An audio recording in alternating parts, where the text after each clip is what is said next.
Zdravo svima, dobrodošli u novu epizodu serijala Ja preduzetnik. Danas smo kod čoveka koji je ove godine izabran za Ernst & Young preduzetnika godine, nekoga ko će predstavljati Srbiju u Monte Carlu za izbor svetskog preduzetnika godine. I ovako kad pogledate sa strane industrija u kojoj on radi, nikad ne biste rekli da neko u njoj može da ima preko 500 zaposlenih sa nekim spoljnim saradnicima, da to izlazi čak na preko 1000 ljudi, da je neko iz Srbije u toj industriji u kojoj radi takođe uspeo da 2016. na Londonskom sajmu bude u najužem izboru od 3 firme za najboljeg u toj industriji u kojoj radi. Pa da ja ne bih suviše dužio ovaj uvod, želim da vam predstavim gospodina Dejana Papića. Dejane, dobar dan, hvala na gostoprimstvu ovde kod tebe u firmi, dobrodošao u serijal, hvala na izdvojenom vremenu, znam da ti je jako gužva sada oko svega. Pa evo za početak da otkrijemo šta je to tačno što ti i tvoja firma radite. Mi se bavimo izdavanjem knjiga, dakle, to je nešto za što biste u startu očekivali da nema veliku perspektivu u Srbiji, ali ispostavilo se da zapravo ne samo da postoji tržište, kako bi to grubo ekonomski bilo rečeno, nego postoje ljudi koji vole čitanje i knjigu i koji se raduju svakoj novoj knjižari. Mi smo više puta doživljavali da kada otvaramo neku knjižaru da ljudi ulaze i da nam se zahvaljuju što smo je otvorili. Tako da mislim da je Srbija tu nekako nepravedno bila ili je možda i dalje na nekakvom lošem glasu da se kod nas knjige ne čitaju. Sve ukazuje da je upravo suprotno od toga. Naravno, ne čitaju svi knjige, ali ako govorimo o procentima ili o strasti, onda je u Srbiji situacija daleko bolja nego u mnogim zemljama razvijenog sveta, Evrope i šire. U prilog tome govori i sajam knjiga koji imamo, koji je jedan od najvećih sajmova, najposećenijih sajmova u svetu. Dakle, taj sajam ima tradiciju i, što je još važnije, iz godine u godinu poseta se povećava. Ok, sad, pre nego, rekao sam na početku, dotle si stigao sa svojim biznisom. Ove godine, kažem, i neka kruna možda preduzetničke karijere, ali želim sad da se vratimo na početak, pa da čujemo, eto, tih nekih mladalačkih dana i kako je došlo do toga da ti stigneš gde si danas. Da, zapravo, tamo početkom 90-ih sam se zadesio u Londonu, proveo sam nekih 6 meseci sa idejom da ili ostanem tamo u nekom poslu koji bi mi odgovarao, ili da se vratim u Srbiju sa idejom za posao koji bi ovde mogao da se razvija. Nakon tih 6 meseci vratio sam se bez prebijene pare i bez ideje šta bih radio, ali sa prepunim koferima knjiga. Dakle, ja sam se inače bavio programiranjem, softverski inženjer sam bio i prosto te knjige sam kupovao za lično zadovoljstvo. Tu sam u Londonu otkrio neke meni do tada nepoznate pisce kao što je Terry Pratchett, koji su me opčinili, ali daleko od toga da sam imao ikakvu viziju da ću se ja jednog dana baviti objavljivanjem knjiga. A kako je do toga došlo? Nakon nekoliko godina čitanja Terrya Pratchetta, smejanja na glas pred mojom suprugom i njenih stalnih pitanja šta je toliko smešno i mojih pokušaja da je to sve prevedem, a Terry Pratchett se uvek igra rečima i onda vi to prosto ne možete jednostavno i bukvalno prevoditi. Došao sam na ideju da pokušam da sve to stavim na papir, da vidim kako bi to izgledalo kad se odštampa, da vidim kao neka celina prvih 30-ak strana kako bi moglo da izgleda. I onda, iako se pre toga nisam bavio prevođenjem, a naprosto ne književnim prevođenjem, prosto sam dao sebi zadatak, uspeo sam da dođem do tih nekih 30-ak, 40 prevedenih stranica. Ni to nisam očekivao da ću imati tu kondiciju za tako nešto. Odštampao sam to, dao supruzi da pročita, sutradan je pitao kako je se svidelo, a ona mi je rekla, izvini, bila sam nešto umorna pa sam vrlo brzo zaspala. Preko sutra sam ponovio, pitanje, dobio sličan odgovor i više nikada nisam pitao za to, zapravo se njoj Terry Pratchett nije svideo. Prosto to nije bila njena šoljica čaja, što bi rekao. I tu bi se možda moja karijera prevodioca, da ne kažem izdavača, to sasvim sigurno, i završila, da nije bilo mog prijatelja koji je čuo da sam ja nešto preveo iz oblasti fantastike, a on je ljubitelj žanra, pa me je zamolio da on pogleda to. Pročitao, oduševio se i on mi je dao podstrek da nastavim dalje i da prosto pokušam da izguram prevođenje do kraja knjige, što ja, uzgled budi rečeno, nisam verovao da će se desiti, ali malo po malo i sve više i više nekako sam prosto dobio neki novi elan i došao do kraja te knjige, sve vreme se pitajući a šta dalje. Dakle, da li ću ponuditi to tadašnjem jedinom praktično izdavaču Zoranu Živkoviću i njegovoj firmi Polaris da oni to objave, ili ću možda pokušati nekako sam. Ova druga opcija mi se naravno više svidela, a o izdavaštvu sam znao skoro ništa, te sam uspeo da za jedno popodne odvojim čoveka koji je u izdavaštvu bio malo duže, a imao je neku svoju privatnu knjižaru, te mi je on to jedno kišno popodne pričao na koji način sve to funkcioniše, kako se knjige daju knjižarama na komisionu, prodaju, kako se to naplaćuje, štamparije, kako, s kim. Tako da je moja početna obuka trajala jedno popodne. Sve kasnije što je došlo nekako se sticalo iskustveno ili praćenjem nekih ozbiljnih izdavača van zemlje ili učenjem na dobrim, a pogotovo još i više na lošim potezima konkurentskih izdavača ovde u Srbiji. Tako da do te prve knjige se došlo nekako, eto kažem, gotovo, slučajno, i kada je to već sve bilo praktično privedeno kraju, postavilo se pitanje kupovine autorskih prava. Uzgled budi rečeno, u Srbiji se u to vreme nije mnogo razmišljalo o legalnim tokovima i kupovini prava, pa sam ja, sad skačem par meseci unapred, u štampariji gde sam štampao knjige, bio poznat kao onaj što plaća autorska prava. Ali ne samo da mislim, i uvek sam mislio da je to fer i pošteno i red na kraju krajeva, nego je nekako to i zaštita za tog izdavača. Znači, ako vi kupite prava, onda je taj pisac i ta knjiga, onda su oni nesporno vaši i ne može vam se desiti ako napravite uspeh da preko noći neko drugi dođe i prosto preuzme tog autora i vama završi karijeru. Dakle, prosto tako je krenulo, ali trebalo je kupiti pre svega ta prava, a internet je tad tek bio u povoju. Srećom za mene, Terry Pratchett je bio jedan od prvih pisaca koji je bio prisutan na internetu, pa sam mogao da stupim u kontakt s njim. On me uputio na svog agenta, ja sam agentu objasnio da sam entuzijasta koji je preveo knjigu, sa puno žara bi želeo da je predstave ovdašnjoj publici. On mi je rekao sve to lepo i u redu, ali mi ne poslujemo sa fizičkim licima, tako da treba će nam izdavačka kuća s kojom možemo to da radimo.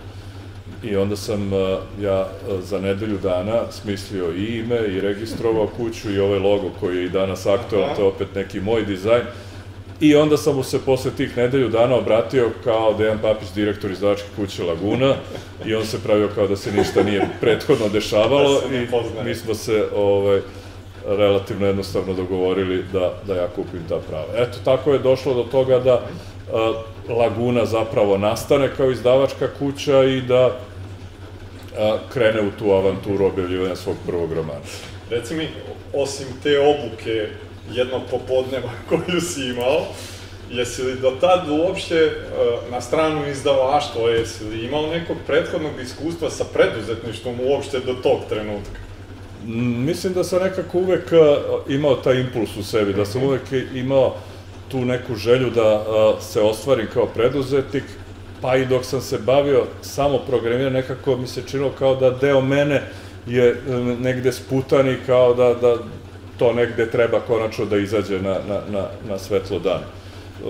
Moj prvi posao je bio kao tehničar prvo u jednom videoklubu, a kasnije sam prosto i sam krenuo na tu stranu i pokrenuo svoj videoklub, opet praktično ni iz čega, opet sa 10-15 videokaseta koje sam uspeo nekako da snimim i da ih ponudim u svojoj dnevnoj sobi ljudima koji su dolazili sa različitih strana, jer se glas proneo da imam neke zanimljive filmove. Tako je to bilo vreme, nije bilo mnogo videoklubova, pa se tako moglo funkcionisati. Naravno, to je vrlo brzo preraslo kapacitete moje dnevne sobe, pa smo onda iznajmili neki prostor gde se konačno taj klub pojavio onako kako je trebalo. Ali dakle, svakako ni tada nisam imao dovoljno novca da pokrenem jedan ozbiljan videoklub sa ozbiljnim izborom, već je sve moralo da nastaje od prvog malog skromnog koraka pa da nekako se razvija dalje. Eto kako sam bio razvio taj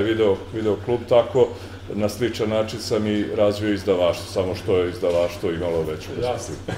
Reci mi, dobio si autorska prava i šta se onda dešava?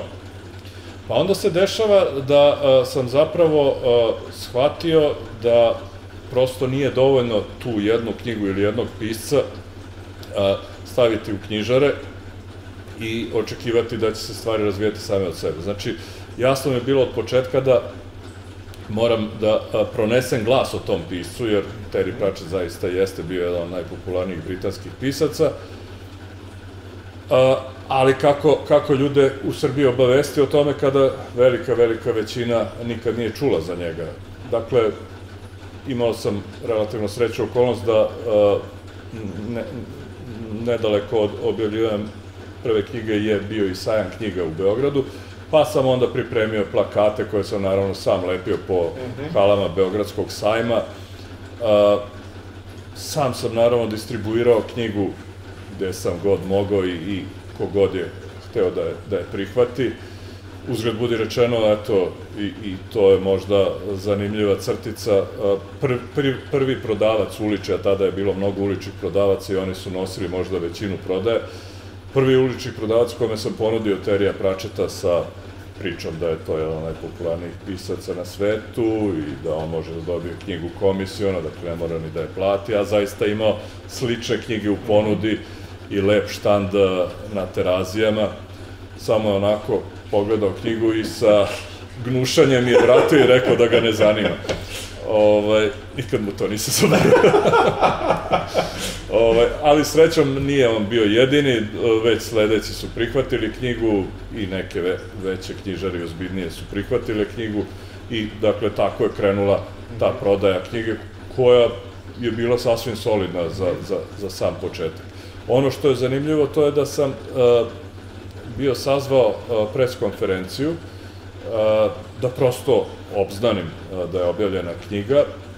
Zanimljivo je reći da je u to vreme, ako se ne varam, da su 3 televizijske ekipe bile na toj preskonferenciji. Ne zato što sam ja bio spektakularno zanimljiv, već zato što su oni zaista tako pratili preskonferencije koje su se dešavale u biblioteci grada. Znači, to je bila jedna od preskonferencija tog dana, ali oni su imali ekipe. Hoću da kažem da se u to vreme možda više poklanjalo, ne možda, nego sasvim sigurno se više poklanjalo pažnje kulturi i dešavanjima i u oblasti izdavaštva. I ja sam tad na toj preskonferenciji najavio kako će na svaka 4 meseca da izlazi novi naslov Terrya Pratchetta, te tako nije bilo više odustajanja, već sam morao da tim ritmom koji sam sam sebi zadao prevodim i sledeće knjige, prosto nije bilo odmora, znao sam i u 5 ujutro da ustajem, zato što sam i dalje radio kao programer u turističkoj... Znači ti si paralelno i jedno i drugo. Da, pa naravno, nisam tada ipak mogao da se opredelim za izdavaštvo tek tako na osnovu jedne knjige kada nisam znao kakva će me sudbina čekati, tim pre što je to bilo vreme neposredno pre bombardovanja. Znači to je bila 98. godina kada bukvalno za prve te 2 preskonferencije koje sam imao, dešavale su se baš u danima, prva je možda bila u vreme Rambujea, a druga je bila kada je opet Holbrook dolazio i kada se rešavalo da li će da nas bombarduju tada ili možda malo kasnije. Tako da, obe te moje prve preskonferencije bile su ugrožene tim nekim vrlo važnim političkim događajima koji su se baš tog dana dešavali. A treća knjiga kada mi je objavljena, ja sam je iz štamparije preuzeo onog dana kada su uveče počele da padaju bombe po Beogradu i kada sam zaista mislio da mi izlaza ni spasa nema, jer sam sve što sam imao uložio u taj tiraž, koji je bio duplo veći nego za prethodne knjige i naravno kada počinje bombardovanje vi zaista ne znate šta će se dešavati i dakle imao sam samo najgore misli. Srećna okolnost je bila da zapravo su ljudi tokom bombardovanja čitali možda više nego ikada, pa i ja sam, sećam se da sam čitao neke klasike za koje pre toga nisam imao vremena, ali bilo je i mogućnosti da se prodaju knjige jer je u Knez Mihajlovoj bio organizovan neki sajam knjiga pod vedrim nebom, valjda, da bi se narod odvratile misli od sivila u kome se živi. I onda, neću da kažem da je to bilo savršeno vreme za izdavače, ali nije bilo ni tako tragično kao što je moglo da bude i kao što se pribojavao da će biti. Reci mi, koliko dugo je to trajalo tako da si se ti paralelno bavio i svojim stalnim poslom i ovako sa strane izdavaštva? Pa sećam se da smo 2001. godine dobili svoj štand prvi put u hali 1 Beogradskog sajma i da se tada imao 24 objavljena naslova i to nije bio samo Terry Pratchett. Dakle, trebalo je da prođe neke 3 godine da objavimo i neke druge kvalitetne i poznate pisce kao što su recimo Tony Parsons, Anita Diamond, Mario Puzo, mislim da smo tada imali i Tracy Chevalier. Dakle, to je bio prvi iskorak, veliki iskorak, opet kažem 24 naslova ukupno objavljena, možda danas ne zvuči mnogo, ali za mene je to tada bilo veliko kao kuća i zapravo tada sam čuo da postoje naznake da bi Laguna mogla da bude proglašena za izdavača godine na sajmu knjiga. To se do sada za ovih 20 godina desilo samo jednom i slovima jednom, a i tada smo morali da delimo tu titulu sa još jednim manjim izdavačem. Mislim, govorim samo o tome šta znače priznanja u Srbiji i kakva jesu, dakle, da najčešće su to priče o nekakvim interesnim zonama i sferama i zato mi je drago da ova nagrada Ernst Young koju sam dobio zaista odskače od svega toga, da je ona, rekao bih, objektivna i da je na kraju krajeva taj žiri koji je radio bio vođen samo nekim sopstvenim načelima. Jasno. Reci mi, te 3 godine ti si i prevodio sam, apsolutno, znači ceo biznis je bio na tvojim plećima. Jest. I onda zaista je taj biznis polako počeo da me prerasta, pa sam prvo zaposlio nekoga ko mi je pomagao u raznošenju knjiga, pa sam onda shvatio da više to ne može da se dešava u mom stanu, kao što se dešavalo. Uzgled budi rečeno, stan je ovde vrlo blizu ovog prostora gde je sad Laguna, pa sam onda zakupio neki manji stan gde sam konačno morao da zaposlim i sekretaricu, i računovođu, i šefa magacina i to je bila neka prva postavka te neke nove Lagune. Sad ono što me zanima je, do tog trenutka ti si, imao si to preduzetničko iskustvo u video klubu i radio si 3 godine sam. Sad u tom trenutku, znači ti imaš i neke ljude koji rade za tebe. Kako se ti u tom trenutku snalaziš sa svim tim? Imaš li bilo kakvog menadžerskog iskustva? Šta su ti izazovi u tom trenutku? Pa ja se sećam kad sam bio mali, kad bi me pitali šta bi ti volao da budeš kad porasteš, ako ne bi odgovorio pilot, rekao bih direktor. Tako da, nije da nisam to želeo. Dobro. Dakle, trudio sam se da zaista motivišem ljude na pravi način i mislim da je u početku naročito najveći motiv bio taj moj žar kojim sam ja pristupao svemu tome. Dakle, prosto to je možda bilo zarazno i ja bih rekao da se ta klica očuvala do današnjih dana u Laguni i u Delfima. Dakle, prosto oko nas i sa nama su ljudi koji zaista žele da stvore rezultat, koji se ne libe ni da predano rade, ni da prosto očekuju najviše standarde od sebe i od svojih saradnika, ali takve ljude i biramo koji su zaista stručni u svom domenu. Tako da, mislim da sve to zajedno, kada se uzme u obzir da smo došli do situacije da Laguna ima standarde koji su postavljeni i da novi ljudi koji dolaze, a tako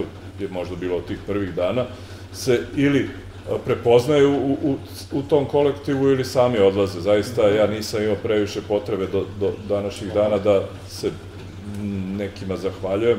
Jednostavno oni koji nisu bili za nas sami su odlazili. A oni koji su shvatili šta je Laguna i šta želimo da postignemo, sa zadovoljstvom su ostajali i bili verni desetinama godina, ako tako mogu da kažem. Reci mi, šta smatraš nekim ključnim tačkama razvoja Lagune u ovih 20 godina? Ajde da se dotaknemo sa početka možda 2000-ih. Šta smatraš nekom ključnom stvari koja je napravila možda neki prvi proboj da pređete na jedan novi nivo poslovanja, recimo? Pa, bilo je više tih tačaka, dakle, ajde da kažemo, naravno, već smo spomenuli kontakt sa Terijem Pratchettom, jedan malo drugačiji pristup objavljivanju knjige nego što su imali neki drugi izdavači, dakle, mi smo govorili o tome da sam ja radio na marketingu knjige, to nije bilo samo lepljenje plakata, bilo je to i gostovanje po radio stanicama, bili su to i neki dogovori sa redakcijama novina da objavljuju feljtone i već čega sve tu nije bilo. Sledeći iskorak je bilo objavljivanje nekih drugih poznatih pisaca. Tu je vrlo važno to da je Laguna već u samom početku prepoznata kao pouzdan partner. Jedna od najvećih svetskih agencija za autorska prava, njihova kancelarija za Srbiju, je bila, to su mi kasnije priznali, bili su na ivici da potpuno obustave ikakvu saradnju sa Srbijom i bukvalno tom nekom novom mladom izdavaču Laguni su dali poslednju, da tako kažem, priliku za Srbiju. Da smo ih i mi prevarili, onako kako su ih neki drugi varali, oni bi rekli to je to. S obzirom da smo se mi postavili malo drugačije, da smo se postavili onako kako to i dolikuje, otvorila su se ponovo vrata saradnje. To ne pripisujem sebi u neku veliku zaslugu, mi smo jednostavno tako poslovali od prvog dana. I mislim da je to vrlo bitno napomenuti ovde, nisam ja taj koji to govori, ali jesam onaj koji to primećuje. Laguna je uspela zahvaljujući korektnom poslovanju. Ako me pitate odakle svi ovi srpski pisci baš u Laguni i zašto su svi praktično koji nešto vrede ovde u Laguni, to je zato što znaju da će ovde sve što bude dogovoreno biti ispoštovano, da ih niko neće varati iza leđa, da ćemo ulagati svu energiju, ali i da će moći da veruju našim izveštajima da je to upravo tako. I, dakle, izveštaj o prodaji sastavlja moja administracija, ja ih i ne vidim, sem naknadno, post festum, dakle, i vrlo mirno spavam. S druge strane, imam zadovoljne saradnike, bilo da su to prevodioci, bilo da su to pisci, koji znaju da ostvaruju svoj maksimum. Što taj maksimum nije uvek onaka kakav bismo mi ili oni želeli, to je drugo pitanje, ali to je pitanje tržišta i uslova u kojima radimo. Reci mi u tim trenucima, kako jesi imao neki biznis plan u tim početcima, ili je to više možda išlo onako stihijski, pa šta dan donese? Imao sam biznis plan, ali i dan danas meni nije jasno kako sam ga pravio, s obzirom da nikakva iskustva nisam imao, kako sam ja mogao da projektujem bilo kakvu prodaju knjiga, kada budem objavio sledeću, pa onu treću, pa četvrtu. Znači, tada sam možda pravio ozbiljnije biznis plana nego što ih pravim danas, jer mi je tada svaki dinar bio izuzetno važan, ako ne i presudan. I pravio sam takve planove, kažem, i danas mi nije jasno sa kojim pravom i sa kojom hrabrošću, ali se ispostavilo da je stvarnost bila bolja nego što sam ja planirao. Dakle, da je ta prodaja bila iznad mojih očekivanja i da sam zapravo mogao da se razvijam brže nego što sam maštao da ću uspeti. Ja sam zapravo za vreme tih sankcija i pre pada Miloševića, sad kad biste me pitali da se vrati u to vreme, da li će Milošević ikad pasti, ja bih rekao pa verovatno neće. Ali sam ipak nekako podsvesno pravio planove za onaj trenutak kada se stvari normalizuju i kada dođe neko novo vreme u Srbiji, pa sam želeo da ostvari neku povoljnu da kažem, startnu poziciju za to neko novo doba. I negde sam očekivao, to jest nadao se da ću biti po veličini možda 7., 8., 10. izdavač i to bi zaista bilo ispunjenje mojih snova. Da će Laguna postati ovo što je danas postala, naravno, ni u najluđim slovima ne bi smeo da se nađe. Kako je se firma razvijala, pretpostavljam da su onda pojavljivale si neke nove stvari o kojima moraš da vodiš računa, opet sad da se vratimo na taj menadžerski deo poslovanja. Na koji način si ti edukovao sebe za to? Je li to bilo možda nekoga kome si mogao da se obratiš ili si morao isto onako iz pogrešaka i iz prakse neke stvari da shvatiš? Pa iskreno rečeno nisam imao kome da se obratim.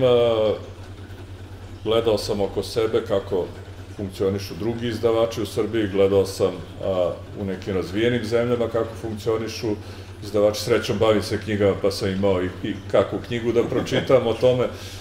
Dakle, prosto skupljao sam najbolja iskustva i moji prvi odlasci u London na sajam knjiga zapravo su više bili posjećivanje londonskih knjižara nego što sam provodio vreme na sajmu knjiga. Prosto sam želeo da vidim u praksi na koji način se izlažu knjige, kakve se knjige objavljuju, šta bi to moglo da bude zanimljivo za Srbiju i srpsko tržište.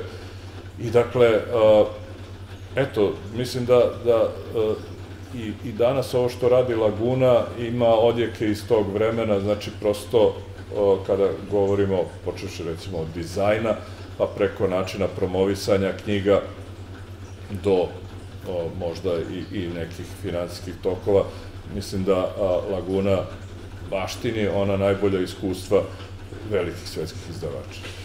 Šta su u tom periodu neke stvari koje si morao da menjaš kod sebe kako bi celokupna firma uopšte mogla da funkcioniše? Jesi imao neke posebne osobine ili karakteristike na kojima si morao ti sam da radiš kako bi, eto, firma mogla da raste dalje?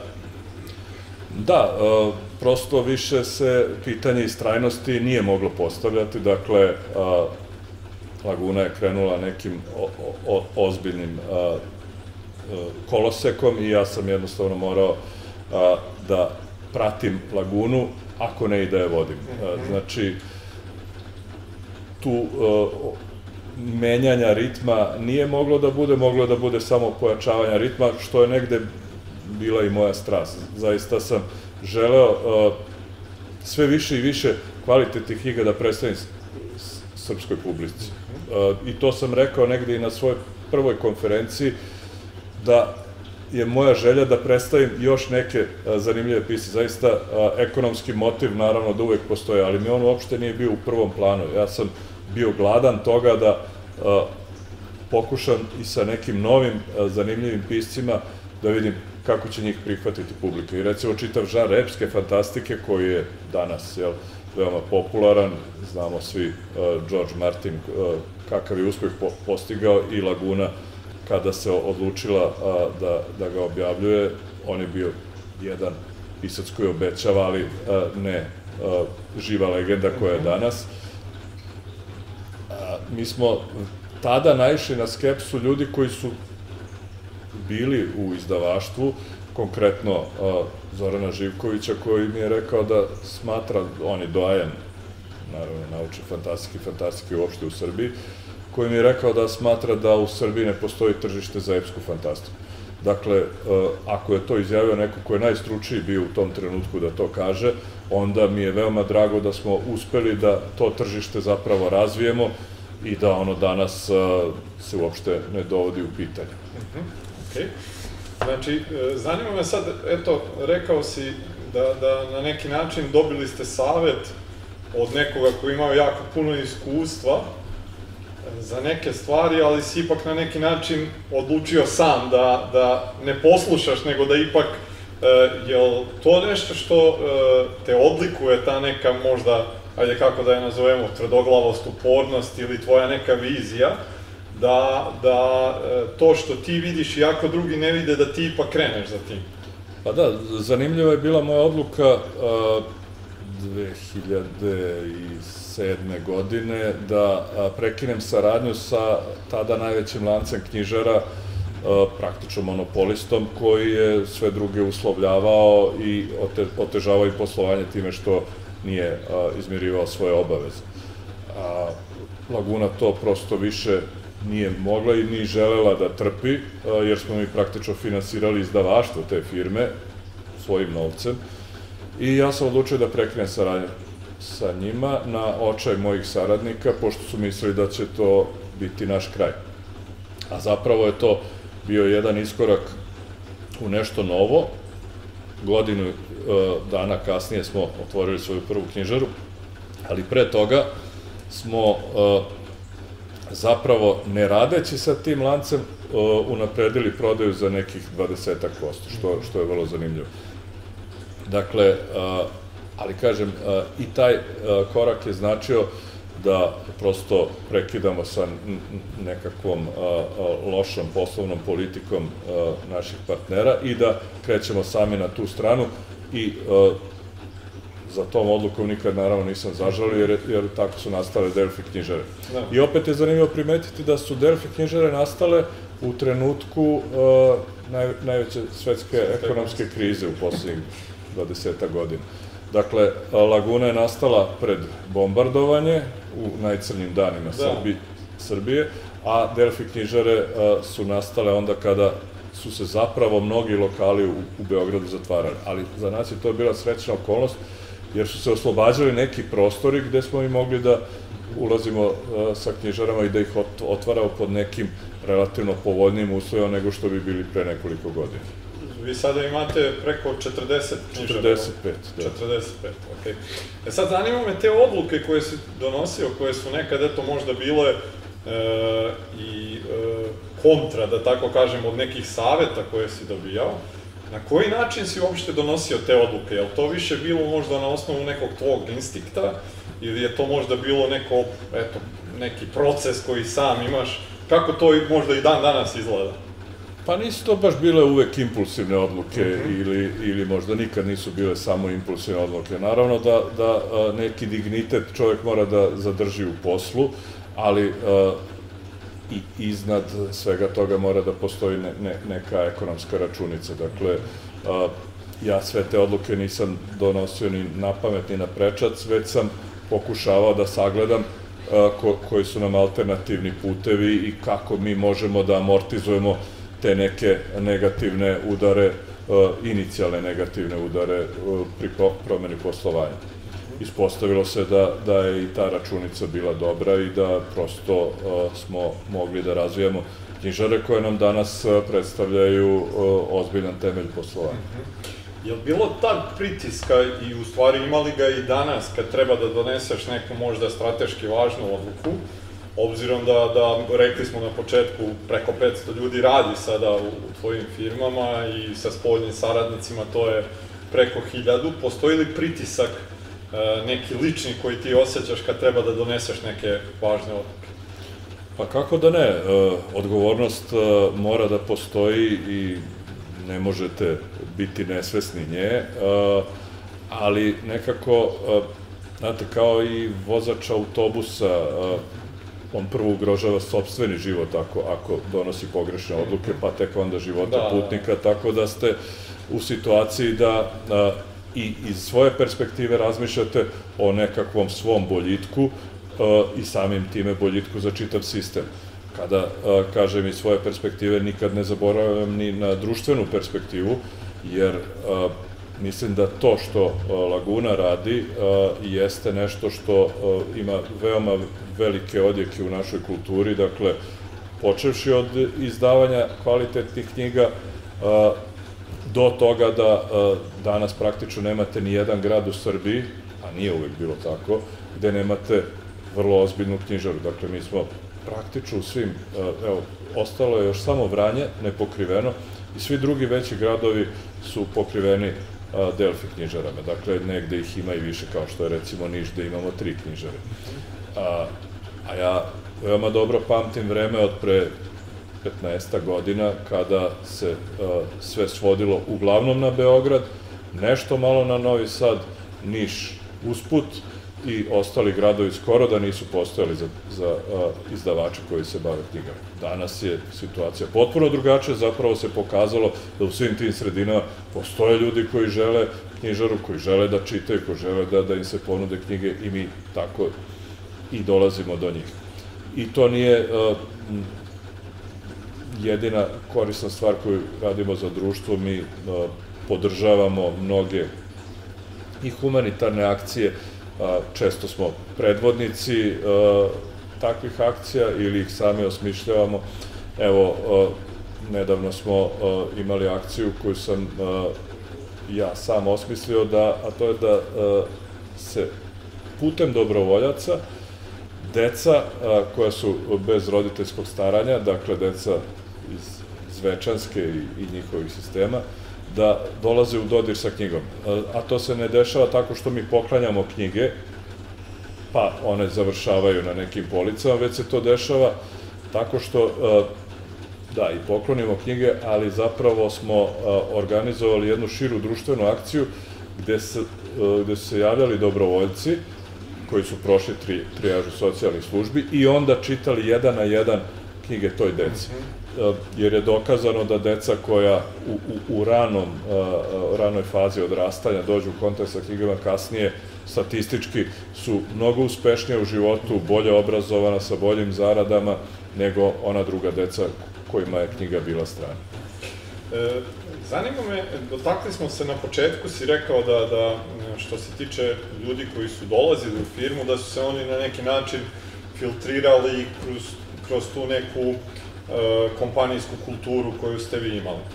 Sad zanima me, dok si se ti bavio tim delom posla, kad si određivao ko će da postane deo tvog tima, šta je to što si gledao u tim ljudima, na osnovu čega si donosio odluku da li ćeš uopšte da im daš šansu ili ne?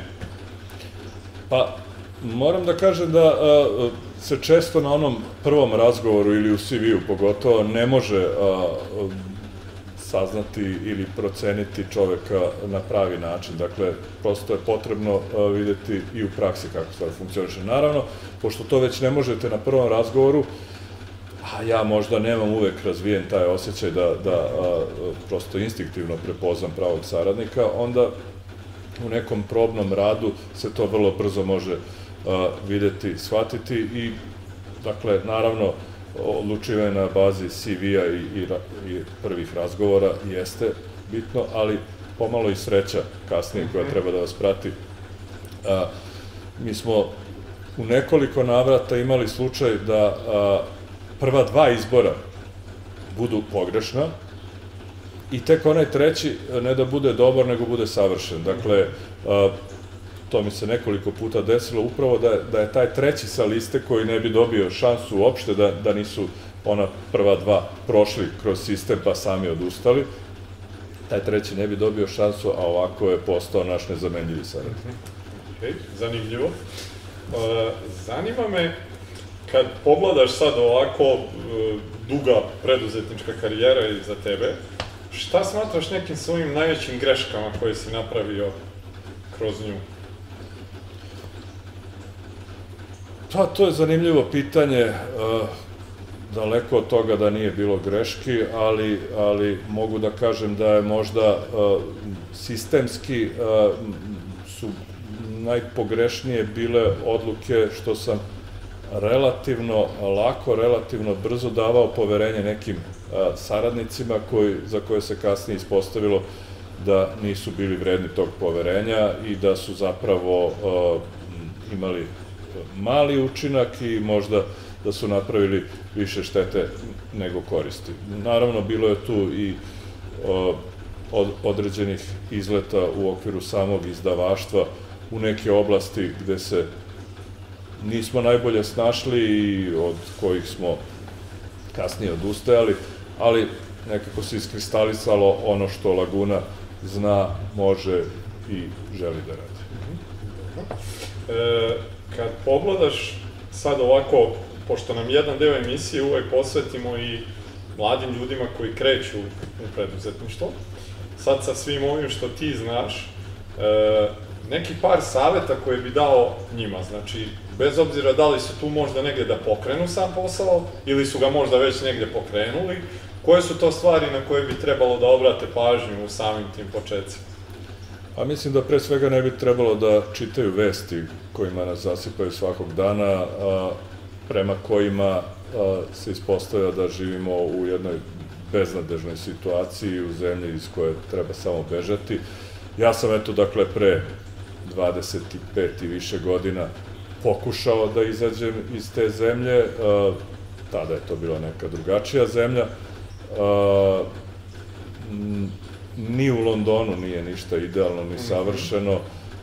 Ovde smo svoji na svome i ovde smo u svom okruženju koje nam je prirodno. Dakle, sam kvalitet života će u Srbiji uvek biti veći nego negde u inostranstvu, prosto zato što ste okruženi svojim ljudima, svojim prijateljima, svojom sredinom i tu ste jednostavno izrasli i navikli ste na tu vrstu života. Sve drugo je, usuđujem se da kažem, pomalo neprirodno stanje za ljude koji odlaze iz sopstvene sredine. Dalje od toga, mislim da se ne treba plašiti skromnih početaka, da taj skromni početak, eto, to se vidi i na primjeru Lagune, može da preraste u nešto mnogo veće, ako ste dosledni, ako ne hvatate krivine i prečice, već ako idete nekim putem koji je ozbiljno trasiran i za koji želite da znate da ćete i sutra moći da se osvrnete i da sa ponosom gledate iza sebe. Dakle, Laguna nikada nije imala pomoć ničiju sa strane, niti države, niti bilo koga drugog, i valjda smo zato i očvrstili, zato što smo prosto se uvek uzdali samo u sopstvene resurse. Dakle, rezultat ne može doći preko noći, ako dođe utoliko bolje, ali i takvi brzi uspesi nose i tekako svoje opasnosti. Po meni je uvek bolje da se to gradi i razvija polako, jer ćete onda biti stabilniji i spremniji za neka ozbiljnija širenja, nego ako dobijete. Uostalom, postoji neko istraživanje sreće oni koji su dobili premije na lutriji i znamo da je u procentu koji je mnogo veći od 50%, da su zapravo njihovi životi postali lošiji, nekvalitete i da su ti ljudi postali nesrećniji u životu nakon dobijanja premije. Dakle, ne treba vam premija u poslu, nego vam u poslu treba jedan stabilan rast koji ćete jednog dana znati da održavate. Naravno,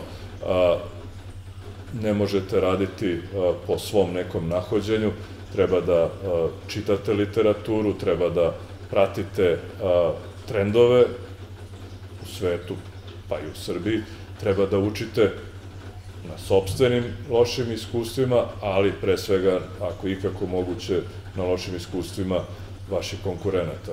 Laguna nije uradila mnogo revolucionarnih stvari, već jednostavno nije zabijala sebi autogolove.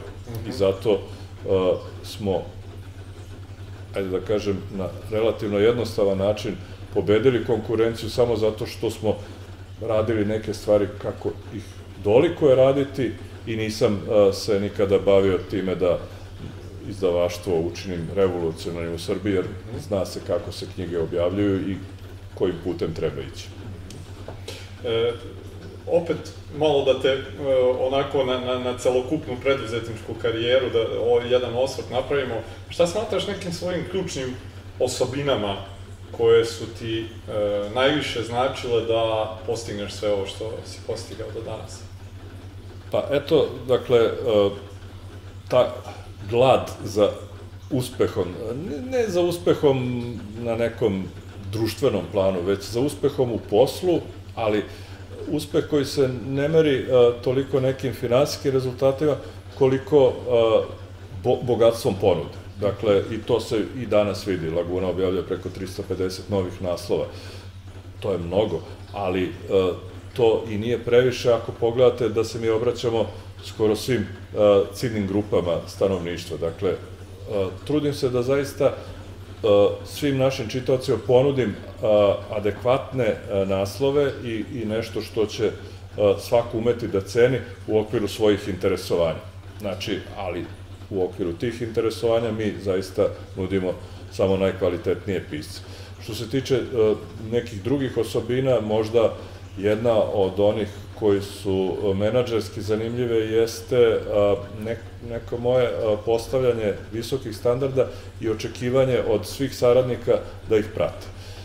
Dakle, prilično sam zahtevan kada su saradnici u pitanju, ali ja volim da kažem da imam i prava na to, jer sam odabrao zaista najkvalitetnije ljude i od njih mogu da očekujem samo najveće rezultate. Ako u timu imate Ronalda, Mesija i slične fudbalere, zaista ne očekujete da oni celu utakmicu provedu negde na sredini terena. Znači, od takvih igrača se očekuje da daju golove, tako i ja od mojih saradnika očekujem zaista velike rezultate.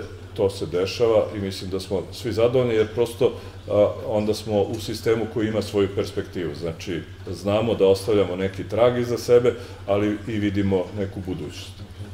Reci mi za ove preko 2 decenije, je li bilo strahova, je li bilo možda momenta kad si razmišljao da odustaneš od svega? Nije bilo momenta kada sam razmišljao da odustanem, a najveći strah je bio kada je bio sam početak i kada je bilo bombardovanje. Inače, od tada pa nadalje Laguna zaista ima samo jednu tendenciju rasta.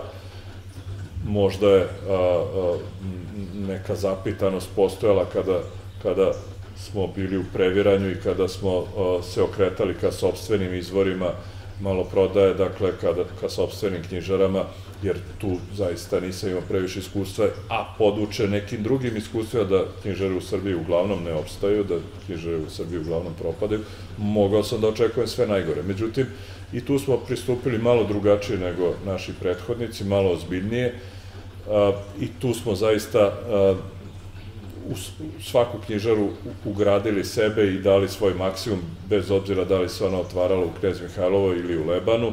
Dakle, svaka je izgledala i imala neki duh Delfi knjižara. Dakle, svaka je izgledala onako kako biste mogli da očekujete da će izgledati u bilo kojoj velikoj evropskoj metropoli.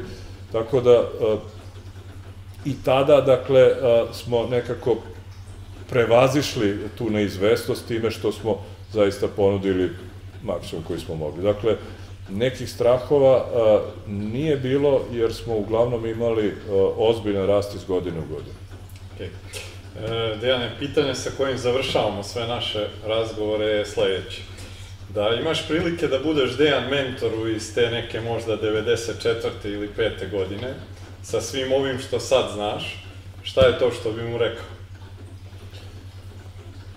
Pa rekao bi mu da nema potrebe da se plaši ako zaista da svoj maksimum, a naročito bih mu rekao da oni najbezadežniji trenuci, a nije da ih nije bilo i u mojoj poslovnoj karijeri sa Lagunom, su zapravo odskočne daske, ako se dobro postaviš, odskočne daske ka nečemu mnogo boljem. Znači, jednostavno i moja karijera bi se ko zna kako drugačije razvijala da nisam imao te neke kritične tačke u životu kada sam mislio da je sve propalo i da može biti samo još mnogo gore.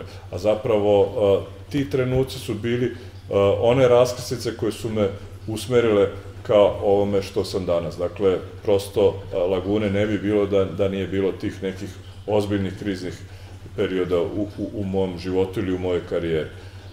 Tako i u toku poslovanja Lagune zapravo oni najteži trenuci, da li je to sad neka moja vrlina ili ne znam, ali dakle ti najteži trenuci su zaista bili iskorišćeni da se stvari preokrenu na bolje. Dakle, prosto ne treba odustajati, naročito ne treba očajavati, već prosto se treba pregrupisati i shvatiti da postoji neki drugi putevi, a ti drugi putevi će se pokazati da su zapravo magistrale i autostrade.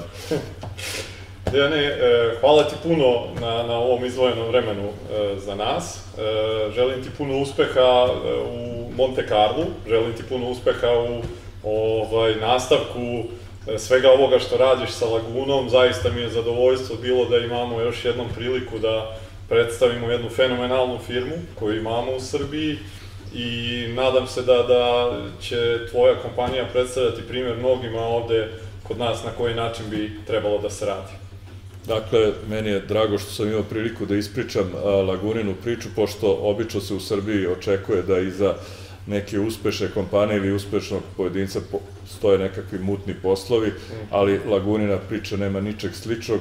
Dakle, Lagunina priča je gotovo jedan američki san gde zaista od minimalnih sredstava, i to nisam ni rekao, od pozajmljenih $1000 na početku karijere, dođete do jednog ozbiljnog poslovnog sistema. Dakle, u Srbiji je to moguće i ako smo uspeli tu poruku da prenesemo nekome, moje vreme je bilo veoma korisno potrošeno. Hvala ti još jednom i hvala i vama što ste bili sa nama ponovo. Vidimo se sledeće nedelje. Prijatno!